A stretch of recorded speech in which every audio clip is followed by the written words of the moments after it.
Welcome back. I'm Budhar Pratap Singh. You're joining us on Newsx. 4 members of the US Congress from both the Democratic and Republican parties have written to Rutgers University expressing concern over an upcoming event titled Hindutva in America, a threat to equality and religious pluralism. The lawmakers, including Democrats Suhas Subramanian, Sri Thanedar, Sanford Bishop and Republican Dr. Rich McCormick have said the event could stigmatize Hindu students by conflating Hinduism with Hindutva, a political ideology. In their letter to the university president, they urged Rutgers to distinguish between extremist ideologies and the faith of ordinary practitioners. The event, organized by the University Center for Security, Race and Rights, is all set to launch a report on the political ideology of Hindutva and its global influence. But Hindu American groups have condemned the event. They've called it biased and anti-Hindu.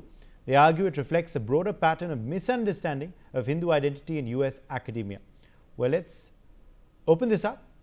Well, before we open this up, in fact, let's tell you a bit more about this event, which the congressmen have written about. The event was scheduled for the 27th of October. It was being organized by the CSRR to launch a report titled Hindutva in America. The organizers maintain that their focus is on political ideology, not religion. However, critics argue that in practice, this distinction often collapses and that university events like this one end up portraying Hindu identity itself as suspect. The Coalition of Hindus of North America and the Hindu American Foundation have both condemned the event, saying Rutgers should not lend its institutional imprimatur to something they describe as anti-Hindu. The Rutgers University underscores a new phase in American campus politics where Indian origin, identity and ideology are now part of the culture war map. It has also brought to light a growing assertiveness amongst Hindu American voices in Washington capable of mobilizing bipartisan concern at the federal level. Joining us live, Ambassador Pradeep Kapoor, former diplomat. We also have Rashmi Samant, author, live with us. Sumit Peet, political commentator, joins us live. Andrew Latham, professor of international relations, is also joining us live from Minneapolis in the United States of America. Let me make a start with you first, Ambassador Kapoor. What do you make of this controversy involving this event at Rutgers University? Thank you, Uday. This university has gained some notoriety in terms of having events like this one. Earlier also, they had organized Dismantling Hindutva conference a couple of years back, and there are some professors there who somehow are managing to continue on the roles of Rutgers. I don't know how, in spite of creating so much of divisiveness, so much of Hinduphobia they are creating. So I am surprised because it is meant to be academics, but they are completely diverting from their main focus. And just like anti-Semitism and all have taken a hold on many campuses, similarly Rutgers is coming out as one of the sore thumbs. And further, I'm a little surprised that there were only 4 congressmen and congressmen who signed this petition. There should be a lot more in the next round because the India caucus in the House of Representatives and the Senate is the biggest caucus. And each of those members should be requested to sign such petitions in the future. Even in terms of the petition, I don't think it goes far enough. They have to ask for cancellation of the conference.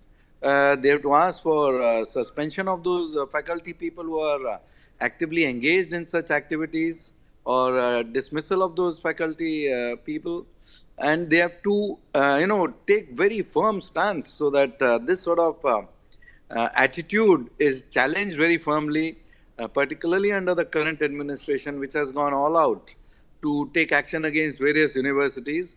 I think Rutgers should also be, told that these sort of activities are absolutely unacceptable, and the professors have to be expelled from the university forthwith. Back to you there. Right. Let me, in fact, draw in at that point Rashmi Samant as well. Rashmi Samant, how do you view the mindset behind holding such an event at the university? What do you believe the university was trying to achieve and the organizers? They're, of course, talking about it being more in politics and not religion. But do you believe that is a face saver now, given the dissent that has erupted? Absolutely. I think these conferences have been held in the past as well. So the question of giving the organizers the benefit of the doubt is out of the window, that perhaps they're going to conduct some sort of academic discussion.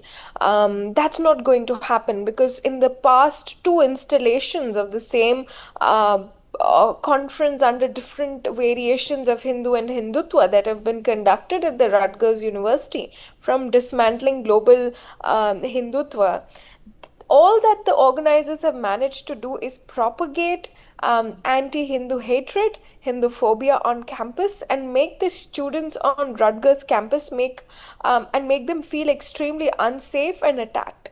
There have been various excerpts which have leaked from the conference onto Twitter and other social media platforms, where you can clearly see the speakers adhering and sort of conflating existent stereotypes around the Hindu identity, and using their sort of academic credentials to propagate a sort of idea, a political idea, and hide it somehow behind academia. And that is very problematic, because if you want to do political activism and you hate a regime that exists in Bharat, then you have to pretty much do that the same way. Go outside the Indian embassy with placards expressing your dissent.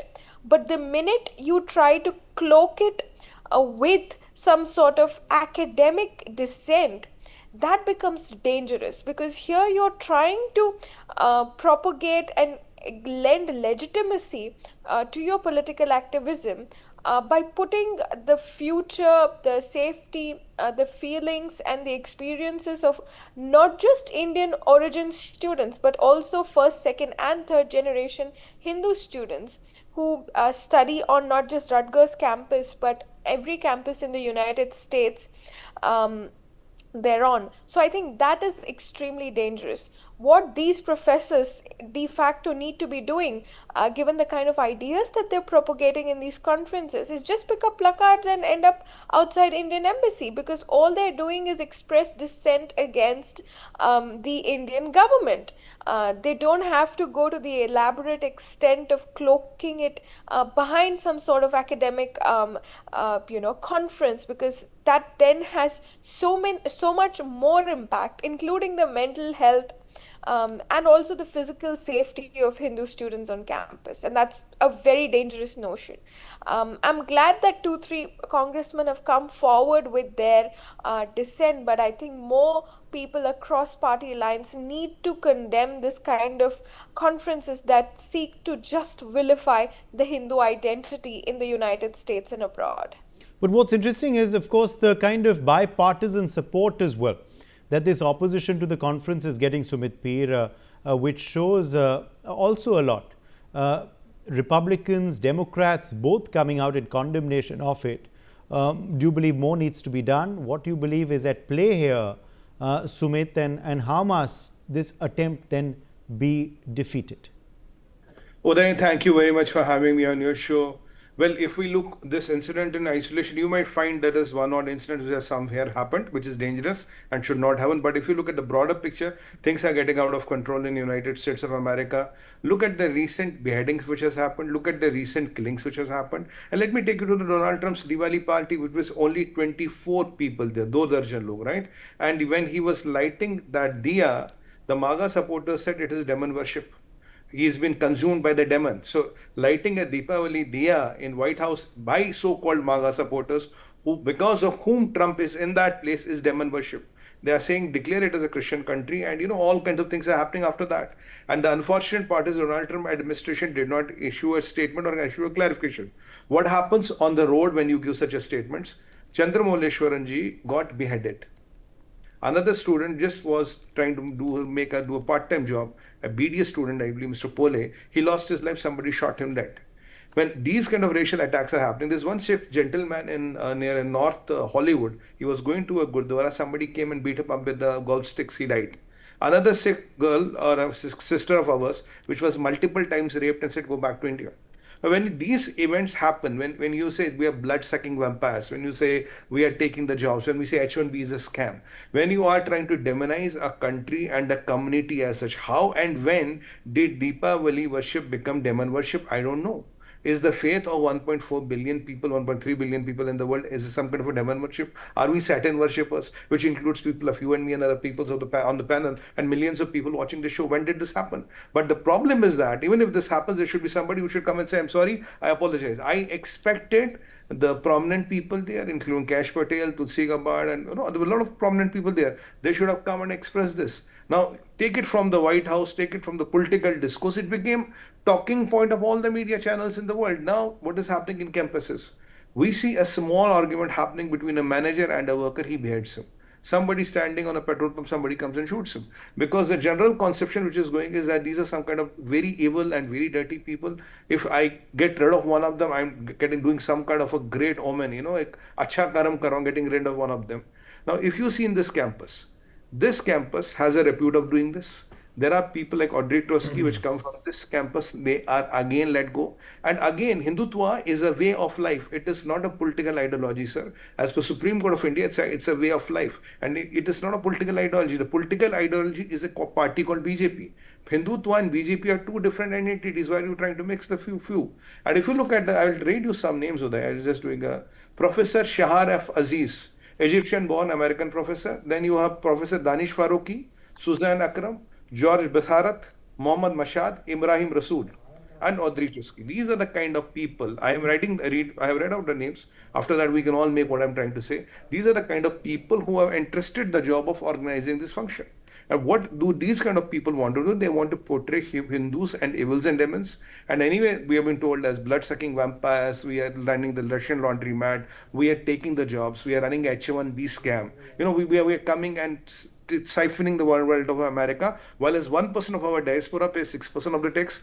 Our incomes are double than the American. We have 80% of the people who hold a degree in America, and we are contributors to America. When Trump calls this American CEO meeting, how many of them happen to be from Indian origin? Nobody looks at that. So we are the people who go and contribute. But this demonization has come to the campus level, wherein you start to attack the core. What happens after that? The students are not safe. What Rashmiji said, Ambassador Saab said, students are not safe. The faculty are not safe. You will not want to go to forget this campus, any other campus. There are a lot of kids who are going to the school. There are a lot of people who are going to the work. When this thing starts percolating, a small incident, a small argument anywhere can end up somebody pulling a gun and shooting you. Because the mindset has been set, these are some kind of evil and devil people, and it's okay to get rid of them. This is a calculated system which is working against us. It is operating from the political echelons to the universities, and very soon it will go to the schools. And God forbid, I hope and pray it never happens. If some kind of a mass shooting happens tomorrow, will Donald Trump administration take the responsibility? What are they doing to sack these people? When there was anti-Semitism happening in campuses, you identify these people, you check them out. I'm very happy, I support 100%. But what are you doing for this anti-Hindu agenda and anti-Hindu propaganda, which is run blatantly by these campuses? I read out some of the names. Will these professors will be that? Okay. Andrew Lathan, let me draw you in as well here. Andrew, what do you believe is at play with, of course, this university, the Rutgers University, organizing this event? Tell us a bit more about what you have heard of this university and their organization, as Ambassador Kapoor was hinting earlier of controversial events in the past too, and what you make now of the kind of support that the anti-event movement is getting for members of the US Congress, bipartisan, coming out in opposition to it as well. Yep. Well, let me begin by saying what is perhaps obvious coming from me, which is that I am a stern defender of the principle of academic freedom. Hindutva can come under critique on American campuses, as I'm sure it has on Indian campuses. I cannot believe for a moment that there's never been a conference at a university in India on this topic. Now, that's not to disagree with my co-panelists. I'm going to end up agreeing with them, but I want to make that clear. Then we need to look at the motivations of the organizers. Is this merely camouflage for some Hinduphobia rather than a scholarly critique of Hindutva, either as an ideology or a way of life? And I think some people would disagree about exactly what constitutes that. So I think we need to be clear about that. The other thing that needs to be clear here is that on no university campus in this country is the right wing or MAGA well represented amongst the professoriate. This critique of Hindutva is coming from the left in the United States. They look at the BJP like they look at the right wing of the Republican Party in the United States. They look at Prime Minister Modi the same way they look at Donald Trump. And they look at Hindutva the same way they look at MAGA, as an evil which has to be extirpated. That is where it blends into something which is not academic freedom, which is motivated by something else altogether, which is politics, not scholarship. And sort of finally, I would suggest that when one is organizing a conference like this, whether it's on Jewish students or Hindu students or Muslim students, it doesn't really matter. There is the principle of academic freedom, to be sure. It has to be defended because it's under attack here. But we also have to be sensitive to how 18 and 19 and 20-year-old students and graduate students and faculty members might feel marginalized, might feel done upon, might feel fear, in fact, especially in this country against the backdrop of the movement on the part of some people from viewing the Indian diaspora here, which is the wealthiest diaspora in the country, as being the model diaspora, model immigrants, to somehow being vilified now because they have H-1B visas. This seems both shocking to me. I'm also an immigrant to this country, so things like that do shock me. And also something which we have to push back against. So to summarize, academic freedom, for me, it's inviolable. But if you're going to access, just because you have a right to do something doesn't mean it's right to do it the way you have done it. And I think sensitivity to your audience, sensitivity to what's going on in the country, and pursuing a scholarly agenda, not a vicious political agenda, probably behooves all of us who are members of the higher education world and the professoriate in this country. Okay, let me in fact, ask you then on why you believe this perhaps is happening, Rashmi Samant. What explains this sort of vilification campaign that has started? It's not an isolated incident, says Sumit. It's becoming a bit of a disturbing pattern. What explains that, Rashmi? Well, I think the answer lies in the very fact, I think the panelist before me, Professor Andrew Latham, was very elaborate in describing how the Hindu community is actually a model community. They're really good when it comes to education attainment rates. They're taking all the best jobs. They stick to their lane. They follow all the rules. I think, how do you defeat a community that is doing so well? It is with hatred, it is with marginalization, and I think you have enough stories of communities who manage to do extremely well, stick by the rules, but then these sort of attacks start coming their way. And then they have to deal with this, and then this has a disproportionate amount of impact on the way that they then are perceived in society, and their prospects then pan out similarly. So I think this comes from a sort of deep-seated hatred to the sort of achievement and to the sort of community that the Hindu people have managed to build over the past couple of decades. If anything, it's been off of the backs of their hard work and resilience. There was no red carpet that was rolled out to them when they initially immigrated to America. In fact, I think they had to work twice as hard to be half as good. I've also studied on a campus abroad. I studied at the University of Oxford, and I know for a fact that we have to prove ourselves every step of the way. Each student, apart from also like getting used to the culture, etc. But I mean, this sort of blatant hatred cloaked as academic freedom, that just makes it so much worse. And there's a history of this. If you look at what's happened to students on campuses before, I think there was a student in Brandeis University. She was elected president of the student union, and she tried to tell everybody that the Hindu swastika was different from the hooked cross that the Nazis used, and she was made to forcefully resign, and she was called an agent of Hindutva. So I feel like students, apart from just having to work hard and get ahead in life, they also have to put up with this sort of discrimination, this sort of hatred that comes their way. which is legitimized by conferences like these. And it's all deep-seated in the very fact that Hindu students are extremely hardworking. And if you look at their attainment rates, they're exceptionally high. And how do you bring down a community that is so resilient and so hardworking? That is by just being biased and discriminatory against them. And I think it's a tale as old as time. Well then, Sumit, what should be done in this pushback campaign against this, sort of sentiment, and also against this sort of event in particular as well? 4 congressmen already joining this campaign against the event. What more can be done, and what more should be done? Well, there are 2 or 3 to ensure that no such event happens in the future either with this theme. You're absolutely right. The first of the important dimension is you're already doing the pushback. It's happening live on air.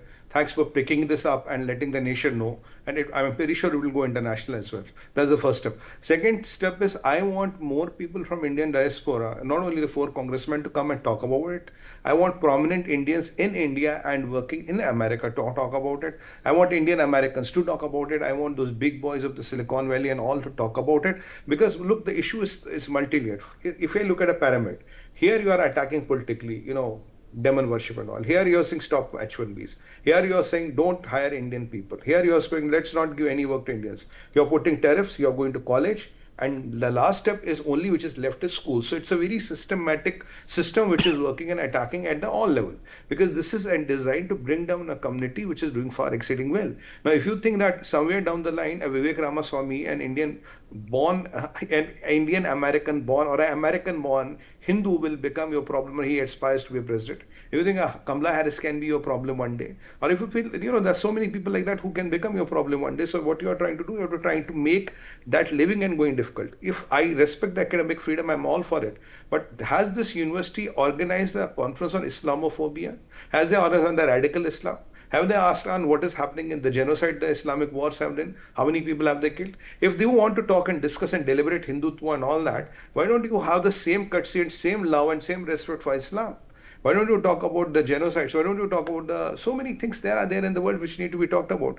Why don't you talk about that Hamas Charter says till the time we don't have one Jim on planet Earth, the din of Qayamat or Akhirat will not come. Why don't they have the courage to talk about that? So why are they so liberal and so great about Hindus and Hindutva only?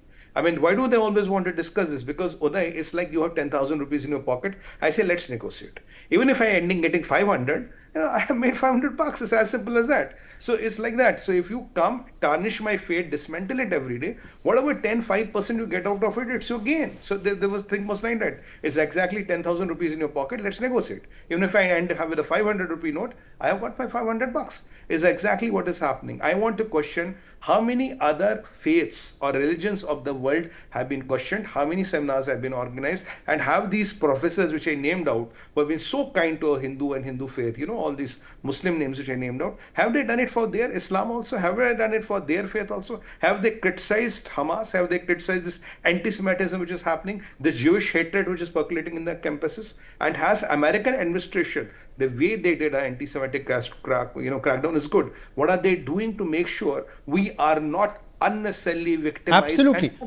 Otherwise, it would be double speak, Andrew. Correct. We all saw what happened at Harvard. Why wouldn't Donald Trump take the same kind of move on Rutgers for this kind of event? Isn't that hypocrisy? Isn't that double speak? Surely there must be equal rules for everyone in the land of the free that America prides itself to be. It would be. And I think in the first Trump administration, the president might have come cracking down on these people. But his little tariff tiff, if I can minimalize it that way, with Prime Minister Modi has put him in a different frame of mind. Again, I do fall back on the importance of academic freedom because it's a cornerstone of broader liberties and freedoms in any society. But I'm also very sensitive to the argument that we need to look at the motives, we need to look at the balance, we need to look across higher education in this country and ask ourselves, yes, how many people have looked inward at the pathologies of their own subgroup within the United States, as opposed to focusing their ire and attention on others with a capital O, that othering phenomenon. So I'm in principle, they can have a conference on whatever they want. in practice, why are they having this conference? What's the hidden agenda? What's just below? What's slightly subterranean here that sort of then pops above the surface and is obvious to everybody? In terms of policy, I think not just Indian legislators in this country, not just Indian academics, but folks like me ought to stand up and say, this is not on, this is not acceptable. While, for me, defending academic freedom, nevertheless saying, okay, that suggests a little bit of balance.